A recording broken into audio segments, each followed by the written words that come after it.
Assalamualaikum warahmatullahi wabarakatuh. Perkenalkan, nama saya Dea Frilia Nurhalijah dengan NIM 2214247. Di sini saya akan menjelaskan mengenai pengertian, tujuan, dan fungsi dari aset dan liability management atau yang sering disingkat dengan ALMA, dan analogi aset dan liability management pada tubuh manusia.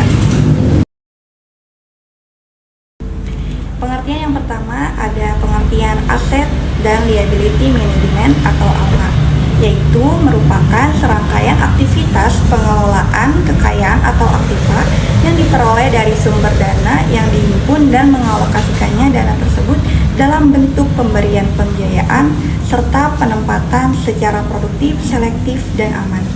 Ada juga pengertian mengenai ALMA, yaitu adalah serangkaian tindakan dan prosedur yang dirancang untuk mengontrol posisi keuangan. Isu-isu keamanan dan kesehatan merupakan bagian penting dari definisi ini.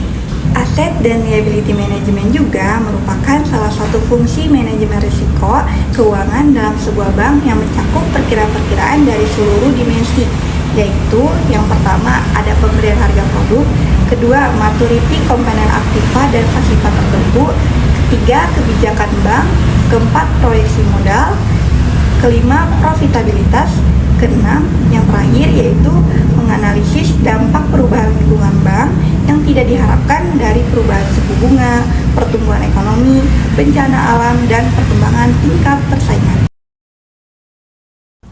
Selanjutnya yaitu tujuan aset dan liability management atau ALMA, yaitu yang pertama pertumbuhan bank yang wajar, kedua pendapatan yang maksimal, ketiga ada menjaga likuiditas bank, keempat ada membentuk cadangan untuk berjaga-jaga dari hal yang tak terduga, yang kelima ada memelihara dana masyarakat yang sudah mempercayakannya kepada bank, dan yang keenam ada memenuhi kebutuhan masyarakat dalam pemberian pinjaman.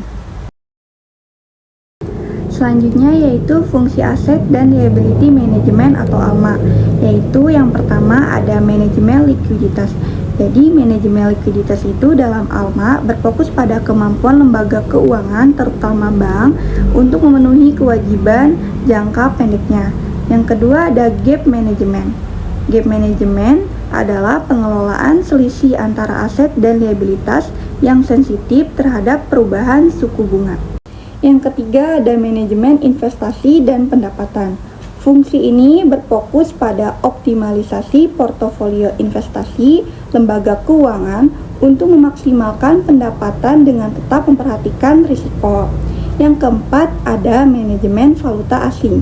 Manajemen valuta asing atau VALAS dalam ALMA berkaitan dengan pengelolaan risiko yang timbul dari fluktuasi nilai tukar mata uang asing. Analogi ALMA pada tubuh manusia dianalogikan seperti dana itu sebagai darah dan dextrosuri sebagai jantung pada tubuh manusia. Kok bisa dana dianalogikan sebagai darah pada tubuh manusia? Penjelasannya sebagai berikut. Dalam konteks perbankan syariah, dana merujuk pada sumber daya keuangan yang dimiliki bank, seperti simpanan nasabah, modal, dan dana pihak ketiga. Nah, darah dalam tubuh manusia berfungsi sebagai pembawa nutrisi dan oksigen ke seluruh tubuh. Analoginya, dana dalam bank syariah adalah darah yang mengalirkan likuiditas dan sumber daya keuangan ke berbagai aktivitas bank, seperti pembiayaan, investasi, dan operasional. Dana yang sehat dan cukup sangat penting bagi kesehatan bank, sama seperti darah yang sehat dan penting bagi kesehatan tubuh. Dalam konteks analogi ALMA, aset dan liability management pada perbankan syariah, dextrosuri dianalogikan sebagai jantung pada tubuh manusia yang memiliki makna sebagai berikut.